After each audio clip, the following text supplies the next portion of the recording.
Dear students, welcome to Nag updates. ఆంధ్రప్రదేశ్లో intermediate చదువుతున్న విద్యార్థులకు, అందులో ముఖ్యంగా విద్యార్థుల తల్లిదండ్రులకు ఇంటర్ బోర్డు ఒక గుడ్ న్యూస్ అయితే చెప్పింది. ఏ విధంగా అయితే హై స్కూల్ స్టేజ్లో ప్రోగ్రెస్ కార్డులు జారీ చేస్తారో, అదేవిధంగా ఇంటర్మీడియట్ ప్రభుత్వ జూనియర్ కాలేజీల్లో చదువుతున్న ఇంటర్మీడియట్ విద్యార్థులకు కూడా ఇంటర్ బోర్డు ప్రోగ్రెస్ కార్డులు ఇవ్వబోతోంది. దీనికి సంబంధించిన కార్డు మోడల్ను ఇంటర్ విద్యా డైరెక్టర్ కృతికా శుక్లా గారు అన్ని గవర్నమెంట్ ఎయిడెడ్ కాలేజీలకు కూడా పంపారు.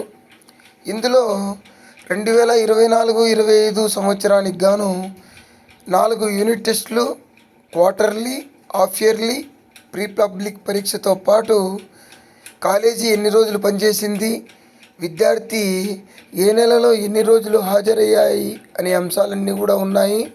దీని వలన విద్యార్థి తల్లిదండ్రులకు తమ పిల్లవాడు లేదా అమ్మాయి ఎన్ని రోజులు హాజరైంది, ఏ ఎగ్జామ్లో ఎన్ని మార్క్స్ వస్తున్నాయి అనేది చక్కగా మానిటర్ చేయడానికి ఉపయోగపడుతుంది. So all the best to you. Please like, share and subscribe my channel. Thank you.